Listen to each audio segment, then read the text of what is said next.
You're listening to Burnt, and this is episode 8. Hey, I'm Lauren. Hi, I'm Michelle, and some days we're burnt out. And some days we're burning it down. This is Burnt, a podcast where you're not going to find us reading off of a script. These are real, unfiltered, raw conversations between two moms, two women, and all of our friends. We got a lot of friends, and we are all fired up and ready to make some change. We're ready to burn it down, and we want you to join us on this journey where we aren't just burning it down, but we're figuring out how to fix it and rebuild it. Because you got to scorch a little earth, controlled burn, before something beautiful can grow. Join us every week here for Burnt, wherever you enjoy listening to podcasts. Hi. Hey, friend, how are you? Oh, been better. I missed you, so I would say I'm doing much better than last week when I missed you. I know. It was such a busy week. And for anybody who's visually watching this, I feel like I need to flag, or I'm going to be self-conscious about it, this fat lip and bruise situation I have going on. I was carrying a crate full of heavy porcelain chargers for a wedding that I was helping a friend coordinate over the weekend. And I was holding it up kind of high. And I hit a door frame. I went too wide on a very skinny door in a home that Greta Garbo used to live in, apparently. Oh, fun And fact. fun fact. We were south of Palm Springs in La Quinta. Ah, yes. And I knocked myself in the face with this heavy crate. So now I look like I've recently had filler. Or you found ice because you are in Chicago. It's like one or the other, right? You hit Really, a door honestly. jam or you came in contact with some assholes. Same difference. My friend, we were driving home from the airport late last night, and she was like, "Oh, you have a crack in your windshield." I was like, "Yeah, I was on I-88 and I got hit with a little pebble that flew off of a truck." And she was like, "No, that's not as exciting of a story. Like, you got it when you were outside an ICE facility protesting." I'm like, we got to be careful, though. They're handing out indictments for that these days now. Yeah. And they were at O'Hare. Isn't that where you flew in? Yes. So I saw that parking lot video. Like the videos are just flying. And of course, Dick Cheese is like, it's not hard enough. Cool. It's bad. Well, and when I was in DC last week, I had some really great conversations with several politicians who I was pleased to hear that they are more aware of the ICE activity in Chicago than I've been just in such a rapid response headspace with it. And we're just constantly fielding sightings and neighborhoods that need additional support and food pantries that are working to support At first, it was families who were too afraid to go to the grocery store. But so I've been in that headspace, and I hadn't really recognized that that Washington, D.C. is really paying attention. And I was really pleased, specifically from Representative Scanlon out of Pennsylvania. She really was very aware of what's happening, and that was comforting to hear. So it feels like less like we're just gritty and scrappy alone on the streets with a gym whistle and a gas mask. I at least feel like they're engaged. So we're not totally alone here, but woo. Yeah, I had from my assembly member, she sent her email out this week and said, yeah, we're spotting them in San Jose. And I know that because I see all the rapid response stuff, but they're getting them at the check-ins. They're like, you need to come in and do like a check-in update, and then poof, they're gone. Yep. That's how they started doing it. I was going to ask you that. I was like, is this like the beginning to, yeah. So I have my whistle. I ordered my whistle thanks to Emily Miller. Yeah. Emily thinks out loud.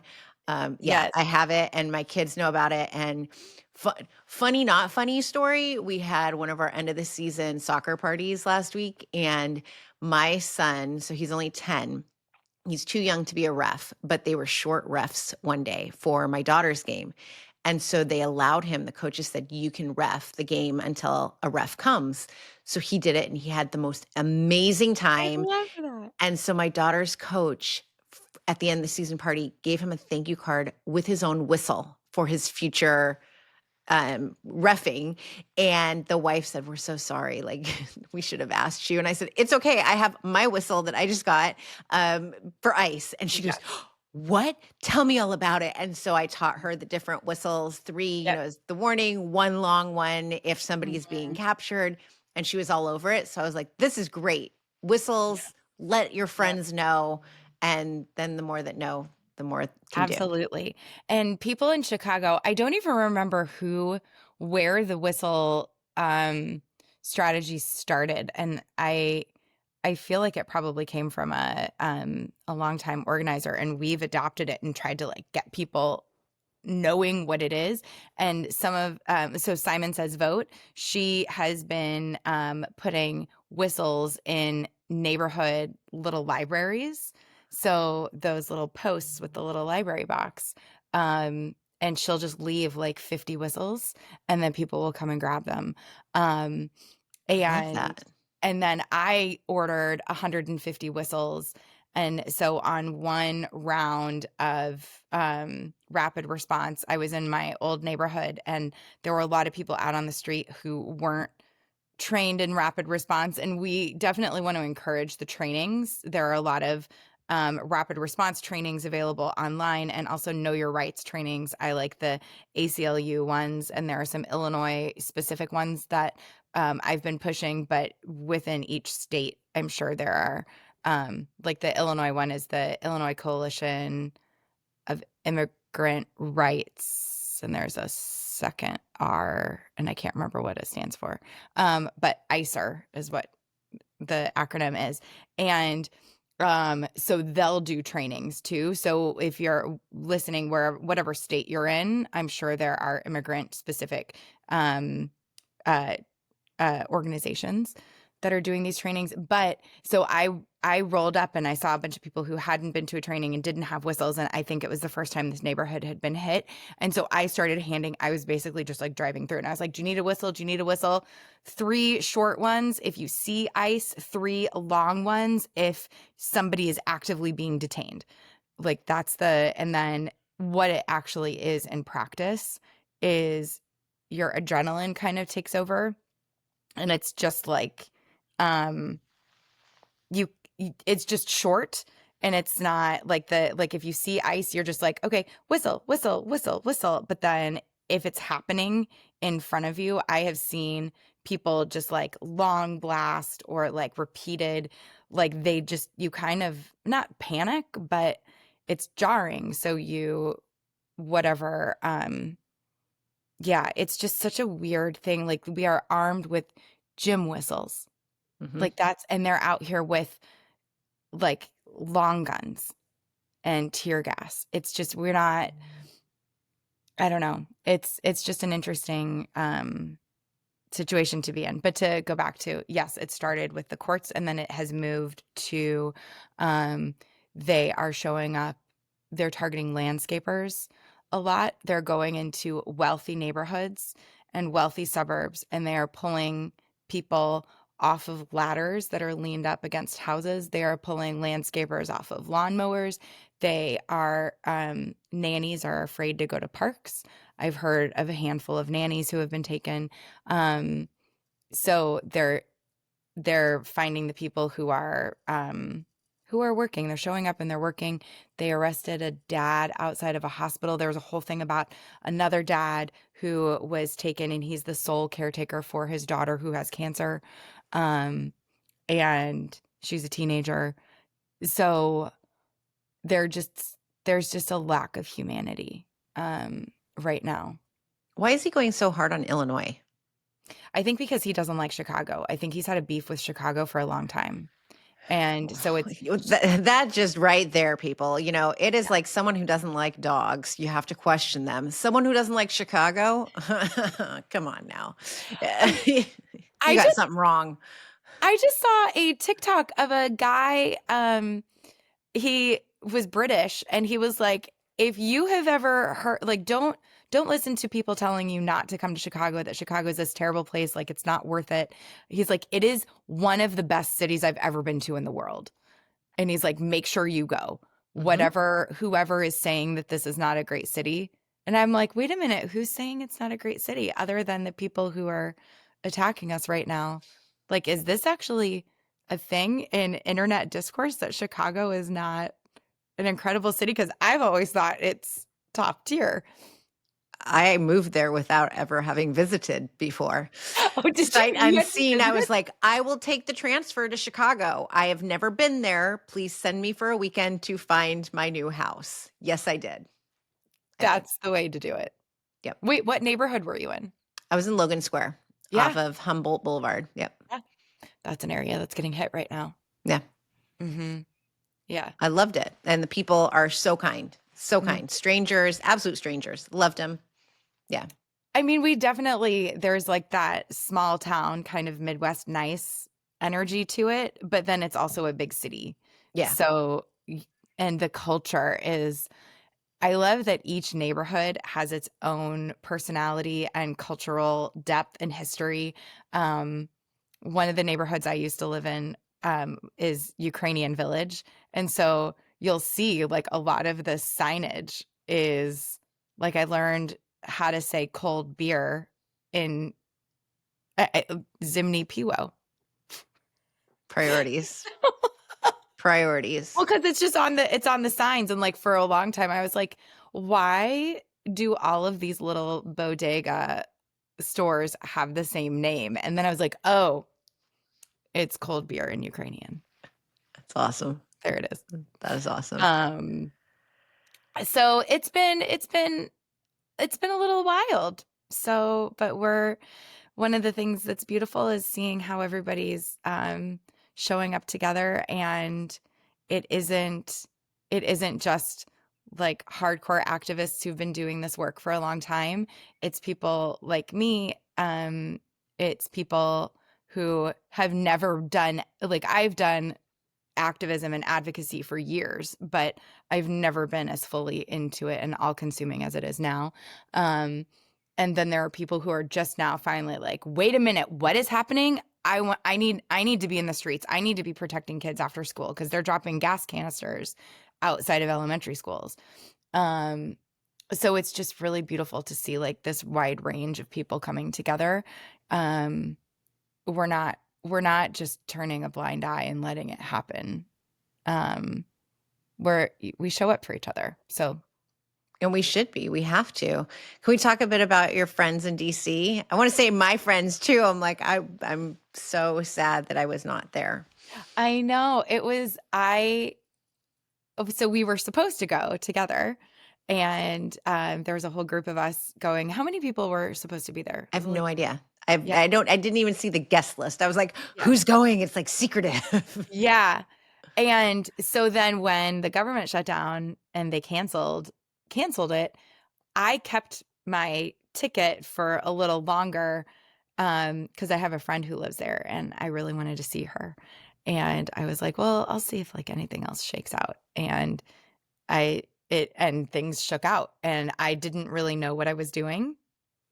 I didn't know who I was going to talk to. I didn't know how this day was going to roll or both of these days. And I ended up talking to so many different elected officials. Um, I got a tour of the Capitol from Cory Booker, which he joked, he was like, it's 92% accurate. And he's a great person to have give you a tour of the Capitol. And now the government probably should reopen at some point so that he can get back to legislating. That'd be Uh, nice, but but he gives a great tour.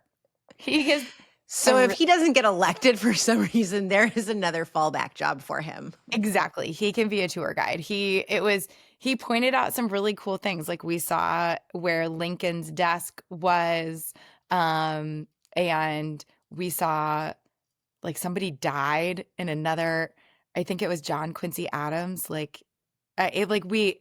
That 92% accurate. I can't remember if that's the person because my brain is kind of mushy. And he just layered it with a lot of history and a lot of context, explained the artwork that we saw, pointed out in like we were under the dome and who there were women, and in one of the statues, like all of the statues are men, except um, there's this one block of women, and they kept a a piece of raw stone, so that the next highly influential woman, that they can carve her into Oh. it, which was cool. So he pointed out some really interesting things. And it was a really sort of surreal experience to be there and have it be so quiet. And um, yeah, I mean, Do you feel like you got any answers? Because while you were doing that, I was interviewing virtually well, in person, my congressman. I interviewed another Senate candidate. So, I mean, I was talking to these people too. And I feel like the answers I got was this is a lot longer than we knew. It's a lot longer than it's going to end. Like, there's no end in sight. We don't know what's going on. Is that the same kind of feeling you got from being there in person? I don't know that it was. I think that they are. I think they were a little surprised at how they've all been able to stay together, and that nobody has flipped or changed their mind. Maybe surprise isn't the right word, but I think previously, when they've needed to hold the line, they've had a few people Hmm. like Chuck Schumer went off and voted. That one comes to mind, on a previous CR. And I was this close to saying something to him about that in person when we met him, but I would like to be invited back. So I did not. So I Oh, so just, you were respectful. Oh, I that's was funny. respectful. I That's didn't funny. storm the Capitol. Oh, We, amazing. I know we Amazing. didn't, there were no weapons involved. I went through security. And yeah, I was respectful. And, politicians are human. Um, they are not infallible. And I had a lot of really beautiful human moments. I think, um, uh, especially the mothers I spoke to, you can tell how deeply they feel everything that's going on, from the range of healthcare costs and why they feel so committed to holding the line, to protect others. And it seemed very maternal. Um, and then to snap that concern, and not even mothers, women in general, really, actually, I want to retract that. It wasn't mothers, it was women. It's the women who are showing up, as elected officials, who are saying, like, this is a human crisis. And some of them said some pretty bold things, uh, that I haven't released yet, um, just in terms of comparisons to intentionally starving people for a political point. And It's I don't so want to, disgusting. yeah, It's so disgusting. yeah, We're doing a food drive, the Boy Scouts are, and I asked the school, can you let us do this here too? yeah, Because they don't usually coordinate with us. yeah. And it was the quickest yes I've ever gotten. And this morning, the boys stood up there, they're a bunch of little fifth grade guys, my son included. I was like, I'm going to tear up because they were saying, this is a good time to do it. It's because we have families in need and it's the holidays. And then the second grade teacher, she always comes up and does something about kindness. And she's like, this is what we need. This is the kindness that we need. We're going to help our families. And it was just so touching because I feel like we need to do something. I know the alert came through before we started recording that the government's going to give partial SNAP benefits. The SNAP benefits are so minuscule as it is. There's one senator, and I wish I knew his name, but I don't know if you've seen him pop up in your feed. He's eating food based on the amount of money you would get if you were on SNAP benefits. I have not. So there was one, I think it was yesterday. He's like, here's 2 hard-boiled eggs, an apple with 1 tablespoon of peanut butter. That's all you could afford to eat. That's it. And now we're taking away even more. It's mind-boggling. But yet we've got a Great Gatsby themed party that was held. We have a new ballroom that's being built. We're funding ICE. We're doing all of these things, but we're not feeding our children. It is reprehensible. And to be clear about why we are in an impasse right now, Democrats will not agree to a continuing resolution budget that lets the Affordable Care Act tax credits expire. Like, it is, so the breaking it down into the simplest explanation is Democrats will not vote for this continuing resolution. And technically, Republicans have enough votes to do this on their own. But they don't have the votes because a handful of them know that this is going to hurt their constituents, probably even more profoundly than blue states. So they won't vote for it either. And Democrats are not going to flip and help them get this through, because what it's going to do is it's going to take healthcare away from constituents. And they are not just hitting Medicaid, but also Medicare. So this is, remember when everybody was saying, like, we're not going to touch Medicare? And even the people in my life who are on Medicare who voted for Trump, they absolutely did not think that he would ever come for Medicare or Social Security. Like, he's never going to come for my benefits.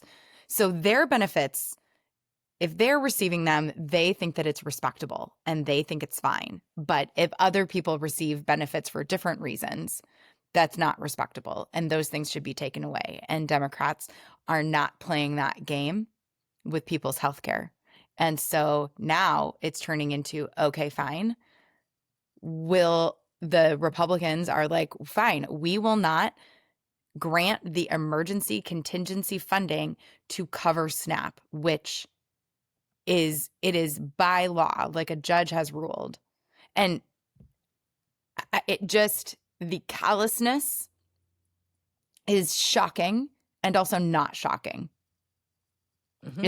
It's just disgusting. And to have this be the party who claims that they are, not to keep coming back to religion on this podcast, but like, they claim to be Christians, but they are letting people starve for political motives. They are letting people not be healed, not get the health care that they need for political motives so that they can enrich themselves and their donors and generate more power. That's what it comes down to. It is that simple, and it's disgusting. And I think more people are waking up to it. Finally. Mm-hmm. Finally. Yeah. We saw this coming over a year ago before this douchebag got elected. So thanks for waking up, moving that rock you were living under. It's infuriating. There's a lot. I'm at the point, like, if we want to talk about being burnt, I'm at the point where it's not my job to change your mind. I feel as I'm showing up on social media, as I show up on the podcast, I want to inform. I want to encourage. I'm not breaking news. I'm not Aaron Parnas. That is Aaron's job. He can break the news. But I want to tell people, like, this is what's going on. I'm tired of people who, there was a conversation over the weekend. It was like, well, maybe we've planted the seed for them to change their mind. Now is not the time for us to continue planting seeds. You should know better by now, especially if you are an older ass adult. If you were in your 40s and you're going to be like, well, it makes me uncomfortable that there's lesbians at the school, go fuck yourself.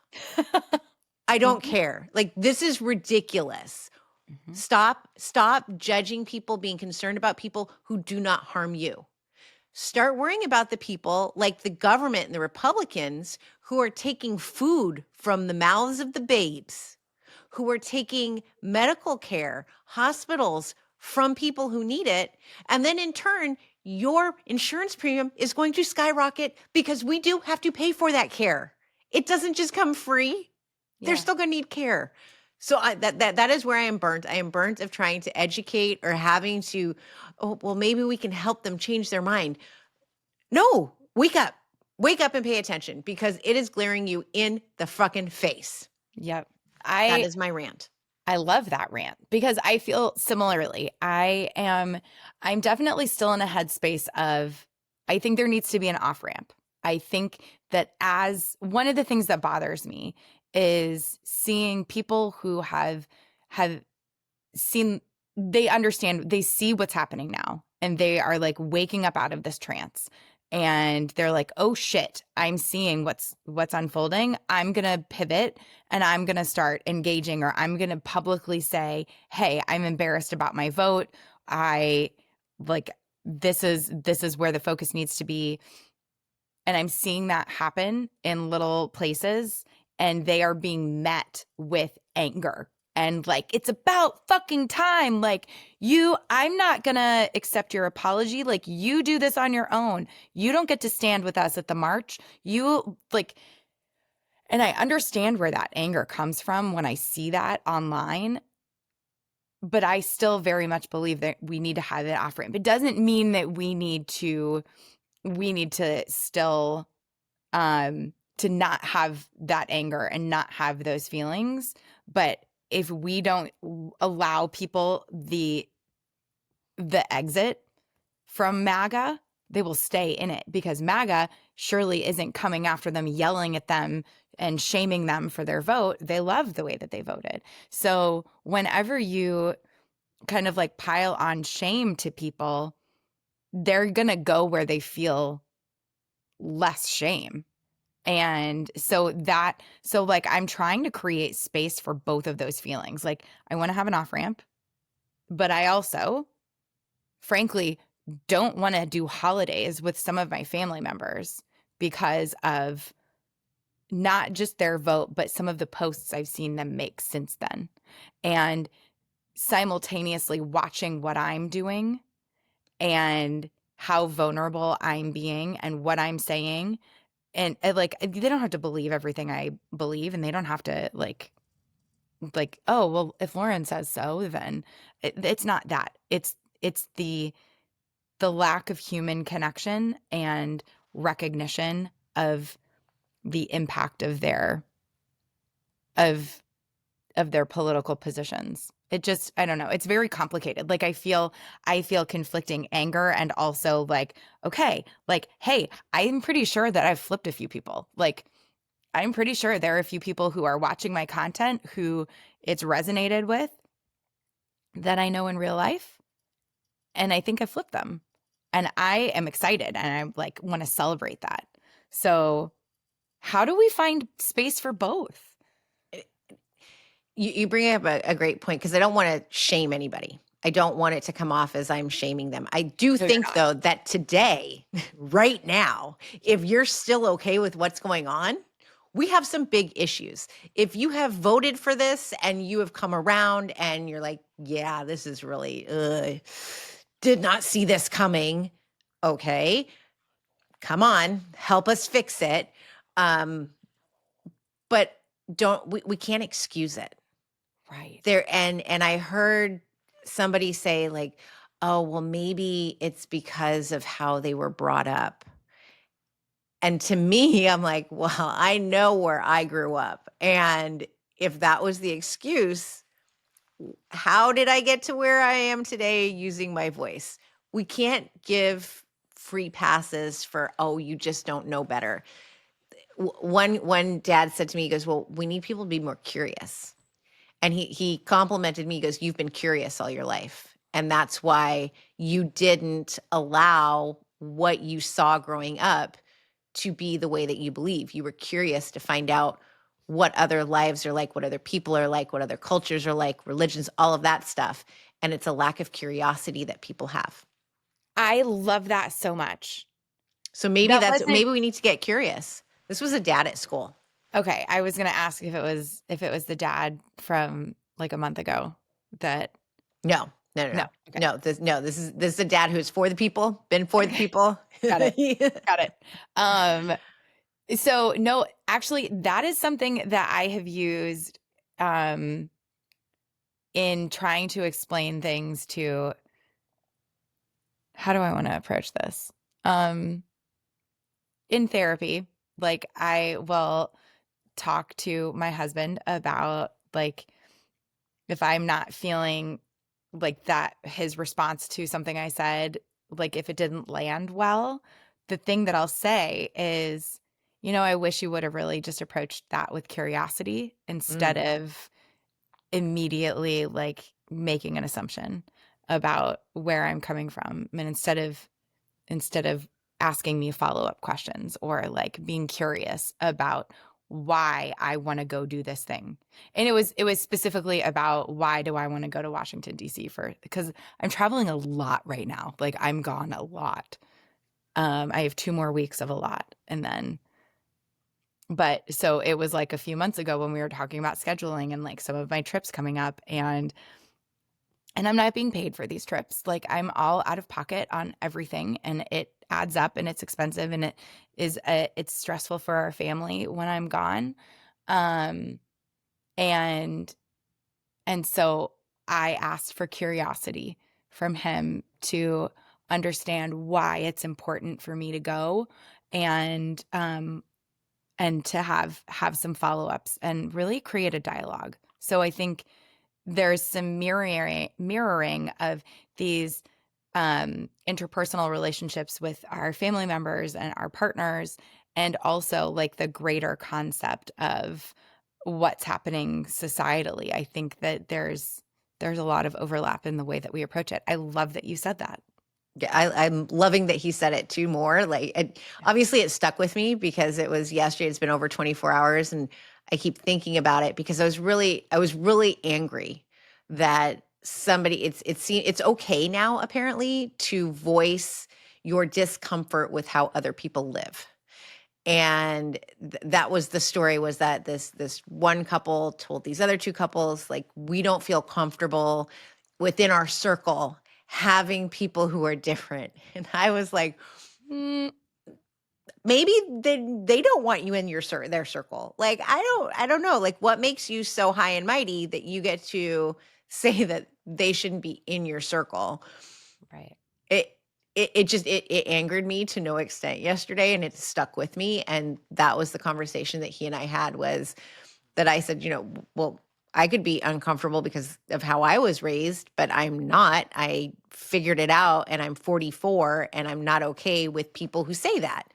Hmm. And he came up with you've been curious, and people aren't curious. So why aren't we curious? Why are we so stuck in our ways that the lack of curiosity is breeding hatred? Oh, say that again, The because lack that of was a good one. curiosity. Yeah, I'm like, oh, look at me. I'm going to quote myself. The lack of curiosity is breeding hatred. And then that hatred is being perpetuated onto our children, Yes. because you don't want someone in your circle who is gay, who is transgender. And I'm not just talking adults, I'm talking about children too. Like, you don't want the children around your children because the little boy wears a dress. Mm. Let me tell you, the Halloween dress that this kid wore, fucking adorable, with sequins and rainbows. And I was like, yes, That's I want amazing. this outfit.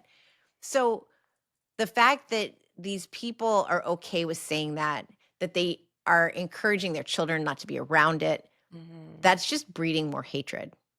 And we're not going to move forward as a country. We're not going to build more community if that's what we do, instead of being curious and really, like, this little boy, yes, he wears dresses. I've seen him wear dresses since he joined the school. And Hmm. I instantly looked at the parents and thought, wow, that is so cool that they embrace this at such a young age and are okay with it. How Like, old is this kiddo? 4 or 5. Yeah. He's a teeny little thing. Yeah. Like, who care? I don't care. I could care less. And Mhm. I've known it now for months. And the fact that others are picking up on this and saying we don't want that in our circle. Why? Yeah. Why? I wear pants. Does that mean that you don't want me in your circle? Like, At a time, it was shocking and jarring. I mean, Amelia Earhart she didn't like dresses, and she was socially shunned unless she wore a dress. And was it Lauren Bacall who also wore pants, or was Oh, it? Lauren Bacall did, and so did Katherine Hepburn. Yes, yes, yes, yes. Yeah, And very much it so was like, Katherine Hepburn, because Katherine Hepburn didn't want to get married. Like she was her own person. Hence, well, I don't want to give away my daughter's name, but yeah. yeah, yeah, There you yeah, yeah, go. yeah, There's a absolutely. reason. And I want to this isn't just about transgender people, LGBT community. This is about everything. Christianity, Yeah. the fact that we have a vice president who thinks that the country needs to be Christian, who put down his wife for not converting to the religion that he converted to because it was convenient for him to convert to at the time to get those votes. It's I'm glad that you brought that up because I would love to talk about our vice president for a minute. More so his wife. Um, The and current wife or the one that looks like she's the future wife? yeah, I feel like he's soft launching this divorce. Like, and Usha looks, I mean, it looks like she's been through the ringer. She looks like she should be sitting here with me with a hat on, like hiding everything because she's exhausted. She should have been exhausted before, like before you put the ring on it, sister. Well, but if you look back at their history, like he has changed. He's had 4 different names. This is his 4th name. And this is not a name he was born with. These are Like, red flags, Usha. yes. So this is his 4th name. And before he took Vance, he was actually considering taking Usha's maiden name. And Vance is his grandmother's name. And the name he was born with is something different. And then he changed his name to like the last name of his stepfather, I think. So like those are kind of normal. But then like he picked JD, like he shortened his, is he James David or John David, something David. And um and he went by that for a long time. Then he shortened it to JD, and then it was JD with the periods. And then 3 years ago, he was like, no periods between the initials. I just want to be JD together. Who And thinks this much about their name? honest to God. And it seems like he is going to change himself because he said in his book that he was an atheist. Like, and if you look at Usha's background, she was a Democrat. So this man to me seems that and I can recognize it as somebody who is a people pleaser and a shapeshifter, recovering people pleaser, recovering shapeshifter. He's a shapeshifter. I've never taken it to the extreme that he's taking it, but he's changing who he is for whatever is politically expedient to get him more power and more wealth. That's Mm-hmm. it. And I think that he is probably the type of person who will make those changes within his marriage and his family if it is more advantageous to him. Um, so I see that coming down the pipeline. I also want to say, and maybe before we even air this might happen. But I think Trump is going to do something so that it looks like he's coming in and saving the day with the shutdown and with SNAP, when really it's him who's created the problem in the first place. Mm-hmm. So I think like it is to me and to you and to so many other people so glaringly obvious what is coming down the pipeline. Yeah. And I think JD liked what CK built. Sure. And so the fact that you hosted his show with his name right after he died, that's weird. That's very weird. Now, Pleather Pants, in all of her gold ring glory, is putting her hands through your hair on stage. I saw the Y'all are worst meme. sick. It's gross. I saw the worst meme. Can we be inappropriate? We've already dropped Yeah. F-bombs. Okay, you know the game Fuck, Marry, Kill? Yeah. A couch. Erica. CK. It was it was not me. I didn't make this. I saw it on the internet, but I audibly gasped in the middle of an airport when I saw it. So It's dark. It's I read some dark. conspiracy theory on all of it. We won't even go down that rabbit hole, No, it's but such a rabbit hole. like it's weird stuff. It's weird. Everything that this administration does, I question. Silly boy Cash Patel tweeting shit out that, oh, we've got this. I'm like, do you? I don't know. Once Mm-mm. again, where's your evidence? As he's going off on the private jet to see his girlfriend do her musical performance on our dimes, Yeah, on our as dimes. Cash, people are where's your losing. cash? I like it. As people are losing healthcare and health and Yeah, I hope food benefits. people please, if you're not paying attention, as we have individuals who are losing healthcare, they're losing food, they're losing all of these things, they're losing their jobs. We have government workers who aren't getting paid. Then we have these who are in office who are not only getting paid, they're using the private jets that we are funding with their tax dollars. They're having great Gatsby little events at Mar-a-Lago. The money is being spent and being spent in ridiculous droves. Yes. And the conspiracy theories about how the web all comes together. Like, I'm not a tinfoil hat person, but, and Candace Owens is like down some rabbit holes. Like, it is fascinating, even just to the way that I've been describing it is with all of the conspiracy theories that are happening. I am not surfing the waves. I am not in the water with it, like contributing to it, but I'm on the beach watching it. Like I'm watching the waves. I'm watching the people surfing it and it's just an interesting thing to see the way that the discourse is shifting and it seems like it's all very destabilizing to the Republican Party because it's antithetical to all the things that so many people, like the good people who we know, good people who we know who have just thought, well, I'm a Republican and I'm a Christian. And so I'm going to vote for these people because that's what good people do. And they don't question it. And now they're watching and they're seeing how messy and how harmful it is. And I think that's where the off ramp comes into play. Like, Mm-hmm. what kind of good person are you? Are you a good person that now that you're paying attention, that you're going to take that off ramp? Or are you the good person who is like um, Joseph Goebbels' wife made a lovely strudel? Are you that kind of good person? Mm-hmm. I don't know if that reference made sense. I do not know it, but I will smile and nod.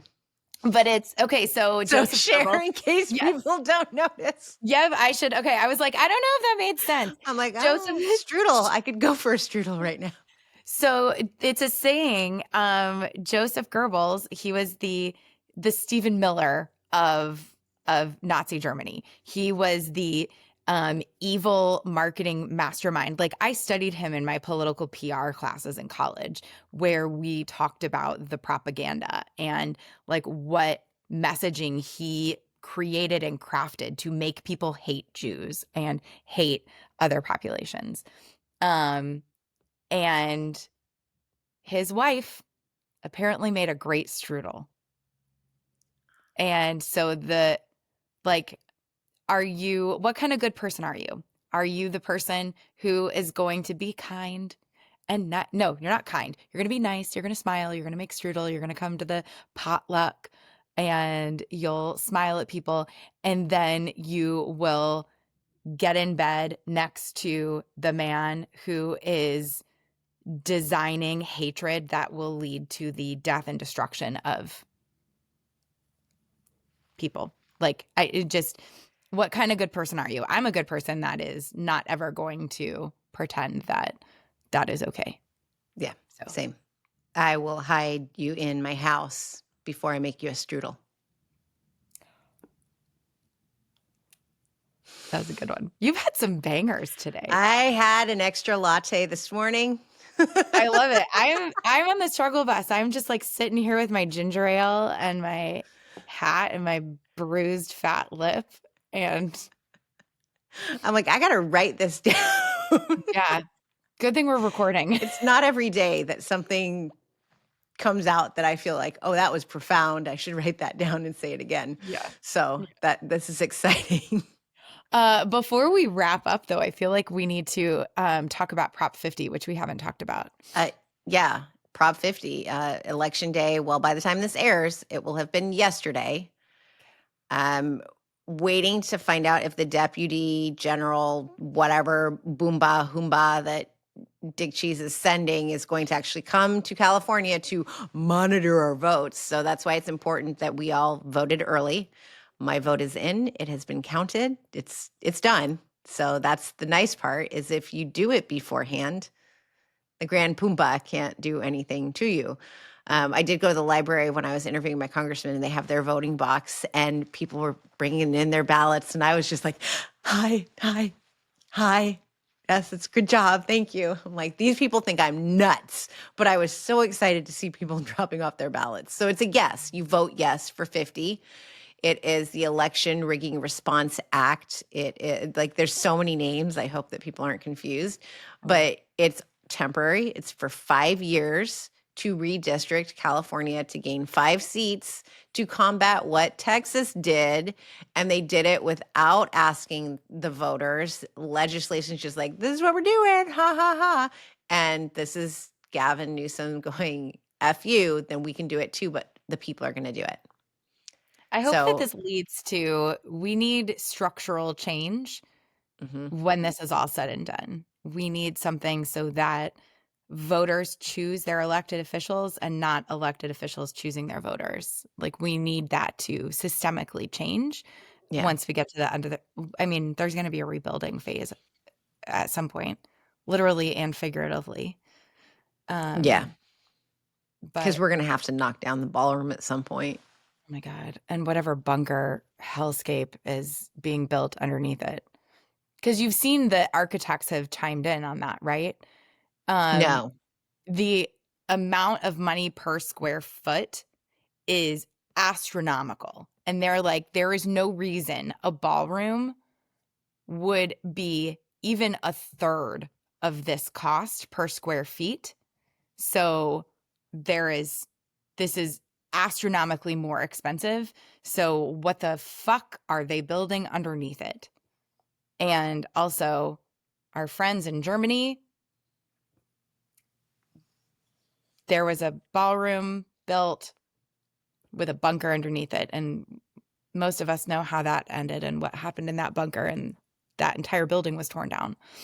Um, Some more so, money, more tax dollars are coming. mm. Got to fix it. But And the hey, at Lincoln least bathroom, like what? Why are we remodeling bathrooms? Please. And all like I don't. it's so tacky. Where's Doge now? Elon, where are Honestly, you and your little bros? Where are you? waste, fraud, and abuse left and right now. And also, okay, wait, we haven't even talked about the furloughed federal employees. Yeah, we alluded to that earlier with how they're not getting paid, but the ballroom's getting put up. Yes. Air traffic controllers working 2 jobs, not getting paid, who are showing up really out of the goodness of their heart to keep Americans safe while I, flying. I said thank you to every single TSA agent I've come in contact with. I was on 4 planes in the last week, and I'm What going to was their be on. reaction? They Like, were appreciative. Yeah, they were like, "Thank you." Um, so I think it's important to make sure that we're being um not just kind. Like it's kind to acknowledge the harm that's being caused to people. It is not kind to pretend like everything is normal when things are not normal and people are hurting. And I think the timing of all of this going into the holidays, honestly, I don't think any of this is going to change through elected officials. I think the elected officials holding the line is really important. I think that they're doing a great job. They're having shadow hearings, they are doing everything that they can. But at the end of the day, because of the system we live in, it's going to be the corporations. It's going to be like Walmart, who is coming out now and putting pressure on the administration, because Walmart is something like 26% of SNAP recipients work at Walmart. Like when you get a job at Walmart, they hand you paperwork and there's like, here's how you sign up for SNAP. Here's how you sign up for Medicaid, because they thrive off of barely paying their employees. Mm-hmm. So it's going to be those companies who say, hey, knock it off because we need these federal assistance programs for our employees so that we can keep shortchanging them. And also, we need people to have money to come shopping for Christmas. I don't think anything's going to change until those companies feel it economically and then pressure the Republicans too, because the Republicans are the ones that are in the position to make anything different. Mm-hmm. Can we talk a little bit about joy too? Because I feel like we mentioned Christmas and we celebrate Christmas in our household. And this is probably the first time ever that, yes, it's the first week of November. And I'm like, can we put a tree up? Can we put some decorations up? And my husband's like, it's a little soon, but I guess there's no harm. I'm like, no, there's no harm. I actually ordered Christmas cards already. Oh my God. This is like ridiculous. I don't know what's going on with me. Usually I'm a Thanksgiving weekend. Mhm. Oh, I got to go pick which picture to do, whatever. And I'm very cheap. I usually liked the Costco photo Christmas cards that were $14.99 for 50, except they sold out to Shutterfly. So I actually did order through Walmart last night because it was so cheap. So I'm glad that they're pushing back because I am anti-Walmart as well. Yeah. So I was like, I'm not going to tell anyone that I ordered from Walmart, but I did. They were like 50% off. So Yeah. I did that. And then I am hosting a holiday book club. I've given all the women a month and a half advance notice to not just block Cute. their calendar, but to read a spicy rom-com book. And then we're going to do a book exchange where it's low pressure. I want like no pressure, low barrier. Wrap a book that you like, slip in a note as to why you like it, and just bring it to the door. And then on your way out, grab a book. No pressure, no games. I don't want fucking games. I'm like, no, just come, drink something. We'll talk about the book. Maybe we won't talk about the book. I don't care. That is what we're doing. But I'm ready for Christmas. And there's already Christmas music playing on one of the stations here. So I love this concept. yeah, let's I start love that. celebrating in November, all the way through December. I'm definitely like a firm. I like the pocket of Thanksgiving between Halloween and Thanksgiving. I like that fall pocket. So I get real autumnal in Mm. this zone and I sink into that autumnal coziness. But I'm definitely a Thanksgiving weekend Christmas tree up kind of gal. I am for sure going to come up with some sort of sassy Christmas card. I didn't send holiday cards out last year. Neither did I. Yeah. I was like, nope, not in the mood. Nobody's getting one. First year ever. And I Same. used to send them out even when I was single. Like, so this was a big deal. Yeah. Because if I Yeah. had sent one out last year, it would have said fuck you to about half of the recipients. Well, I did say that my husband's all, did you order 100 cards? I said, no, I only ordered 80 because we're whittling down our list. Yeah. I'm doing like a hard cleanse on my list. And I'm going to be, it's going to be sassy. It's going to be something I haven't figured out, but it's going to be something like Jesus was woke. Like but I've got to do it in a way where I know people will hear me or at least take a minute to read it. Like I don't want to say something inflammatory that's going to have people, like it needs to thread a needle because I want it to have impact. Yeah. I don't want to be inflammatory for inflammatory's sake. I want to call people out without directly calling them out. And then if you receive that card and you're like, fuck yes, putting this on the wall, this is amazing. Or you might receive that card and feel like it's a personal attack. And if you feel like it's a personal attack, that should tell you something. I love this. I want to get one this year. Yeah. Oh yeah. My Yeah. list totally changed. I was very torn. I just went with, so there's 6 of us, and it's very hard with the older kids to get a family photo of all 6 of us at one time. So we have one photo. And so it was just that. And it just says Merry Christmas. It's simple. But as I went through the photos, I was very tempted to just make a collage card of every politician that I had the children meet this year. So Cory Booker, Congressman Panetta, like our mayor, I was really, really tempted to just make it all of our politicians are elected officials that the That's kids have met, hilarious. because it That's would fill really a funny. card. Yeah. Yeah. Maybe My I'll do that brother for some. But nobody would I know who it is. Like my brother would be like, "Who's the man that's in the photo with you?" He did that. I'm like, yeah. Cory Booker. Mhm. Yeah. I Unfortunately, mean, the I older two think kids weren't there. Otherwise, he'd be in our Christmas card. what did Cory Booker say about like a lot of people don't know who Chuck Schumer is? Like I think that's not wrong. I think there are a lot of people. I was talking to some people in California last night, 2 nights ago. I don't know what day it is. I don't know what time is. Um but they did not know things that I thought were public knowledge. I thought it was like these were household names. This was information that everybody knew, and they had no idea what I was talking about. Like none. And so I think that there is a large contingent of people who really have absolutely no idea what's going on, and they only vaguely know things are bad. Mm. My favorite thing though, I mentioned I was helping a friend coordinate a wedding in California, and the sister of the bride gave a toast and said, "I promise not to talk about politics tonight, but I'm not going to talk about it, but everybody here, you know what I'm thinking." And it was just this like locked look of and everyone started laughing because it was like, yep, we don't even need to say it.